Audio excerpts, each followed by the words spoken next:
All right, Fresh. Let's go to our next game here for our bowl season here. It is the Scooters Coffee. I've never had Scooters Coffee before. The Frisco Bowl.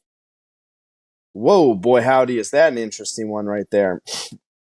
This is going to be played in Frisco, Texas on December 19th here. It's the UTSA Roadrunners. They're 8-4 against the Marshall Thundering Herd. They're 6-6. Marshall had a bunch of players jump into the portal. Interesting. A couple of those guys, I mean, you're taking a look at this. Their starting quarterback is in the portal there.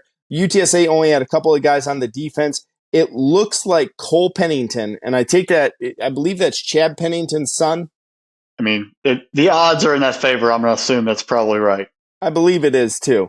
It looks like he's going to be the starting quarterback for this football game for the Thundering Herd because the starter has wound up in the portal. What else is new? That's the craziest thing. Ali for Thundering Herd is not in the portal. 1,000-yard rusher for him. 14 touchdowns on the year. Really, it comes down to me here, Fresh. Are we going to get the final showing of Frank Harris? Is this going to be Frank Harris's just swan song, like final moment? Let me show out for everybody. Kind of show off what I'm able to do in a bowl game against Marshall here.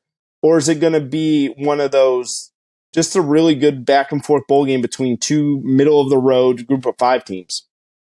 Well, yeah, first thing I put down was Roadrunners all day if Frank Harris and Joshua Cephas play. If the two of them play, that offense, they were starting to find their groove, and obviously Harris getting back to being healthy, they were starting to find it. They're starting to feel good. If they're playing this bowl game, I really like Roadrunners changes it for UTSA. They're obviously dealing with the loss of Trey Moore, who's right now in the portal, 14 sacks on the season. Allegedly going between Ohio State and Texas for his services. So we'll see how that turns out. But it's a big loss for that defense because that defense actually had a great, they overshadowed the UTSA offense. And Frank Harris, the past 2 years, that offense have been lighting people up. The defense this year actually took the big step forward and took the limelight and really stood out there and showcased. They were 5th in the American Conference, allowing 24.7 points a game, 5th in the American Conference, allowing 369, and 2nd in the American with 40 sacks. So, and a conference that had a lot of offense, they stepped up and actually played somewhat serviceable defense for the most part all year long. And the stats probably would have been better if they hadn't played Tennessee and got lit up in that one game up there in Knoxville. So can this defense continue to get better? Can they continue to improve? And can Frank Harris and Cephas, if they do play, get that offense and go out there and, like you said, his swan song, his last showcase of college football, go out there, have fun, put on a showcase, make another lasting impression in NFL scouts' minds before, the draft season begins. What can you show, anyone out there they haven't shown already? Can you show them make the right reads? Can you make the big throws? Be there for your teammates, win a bowl game? Because last year, correct me if I'm wrong, I don't think they actually won their bowl game. So I think this is a chance for UTSA to get that first bowl win. So that's a big thing for them to really go out there and set that standard of taking where they've grown this entire program under Frank Harris and Coach Traylor, going and growing, and then going out there winning a bowl game and capping off a hell of a run. So let's see what they can do out there offensively, opening up a little bit. They had a good showcase second to last week of the regular season before they played Tulane in the conference title game. So use it to empty the tank, go out there and have fun, and put up some points and really showcase.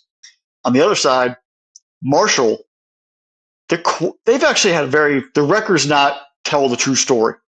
The Herd has beaten they've beaten some solid bowl teams. Georgia Southern, Arkansas State, Old Dominion, Virginia Tech. 4 bowl teams they've beaten.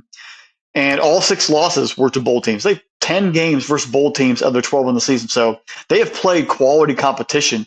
And they've had to face some tough tests. As we mentioned earlier, the Sun Belt. There's tons of teams from the Sun Belt making a bowl game this year.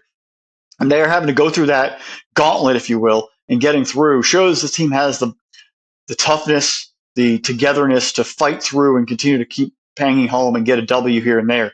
They don't have to do it pretty. They don't have to do it glorious. They're not going to go undefeated. But they were able to withstand some serious tests and get dubs. And that really came down to the way the defense is playing, but also Rashawn Ali, who's become a stud running the past 2 years, had a great year. Obviously, you already mentioned stats. They were able to churn that out. And then also Ethan Payne, the second running back, the two of them becoming a nice little pair and giving themselves some chances to have some depth and really use their running game to their advantage. So this team's been battle tested. They're scrappy.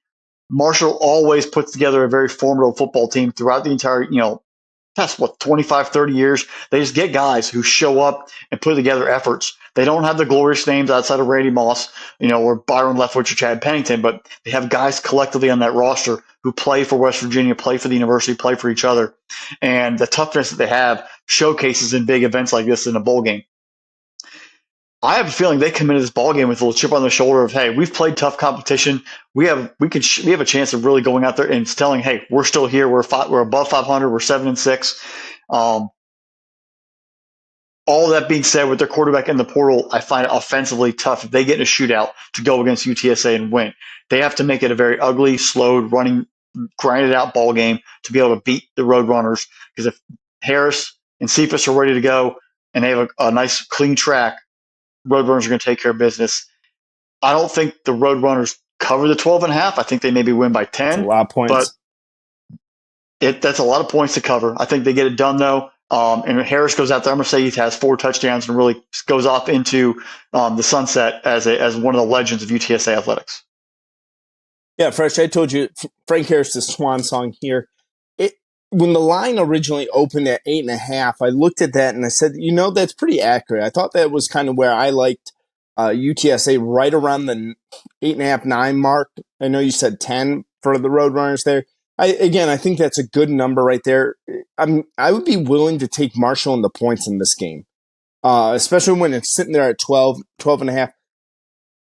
It's interesting because this game's in Frisco, Texas, and much easier traveling for Roadrunner fans than for the Thundering Herd fans. And that can make a difference in the bowl game. The one kid that I'm really looking at that he didn't opt out, he didn't play in the last game of the season, so I've been looking for an injury report on him. I don't have anything in front of me. He's from Vero Beach, Florida here, DeMarcus Harris, 6'1 junior, one of the leading receivers for them. You take a look at some of his last couple of games prior to, it looks like he had some sort of injury here. But, take a look at what he did against Georgia Southern for the day. 4 catches, 147 yards. He's averaging over 35 yards a catch in that game there.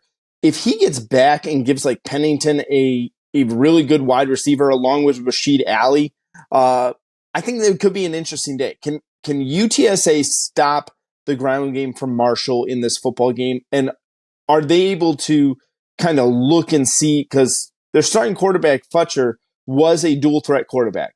I'm going to guess if Cole Pennington's anything like his father, he is not a dual threat quarterback. It's like a 2-minute 40 right there.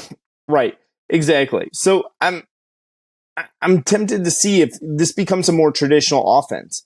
If they go to almost a more pro-style offense in this game where you don't do, when you have a less mobile quarterback, you kind of are just running things and just using play action as well. Fresh, I think, though, at the end of the day, it comes down to Frank Harris. Everything about this kid, he's got one last shot to kind of show the world what he's worth. He also has one more shot to kind of improve his draft stock. He's undersized, but is he a guy that someone takes a late round flyer on? Does he get his NFL opportunity here? Kid's a senior. He's been at UTSA. He's set every record almost at UTSA.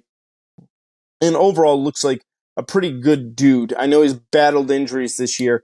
I'll be interested to see if he just becomes just another guy who is a flash in the pan and got his 15 minutes of fame in college football and never kind of really got an opportunity in the pros, or if he kind of gets that moment where he gets to kind of hang around a roster because he's have a level of maturity. He's seen a lot. He's been through a lot.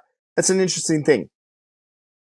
Straight up, I'll take UTSA, but with 12.5, give me Marshall. Over-under's at 52.5. I would probably hammer the over in that game. Yeah, I got a feeling that we might see some serious points. Right.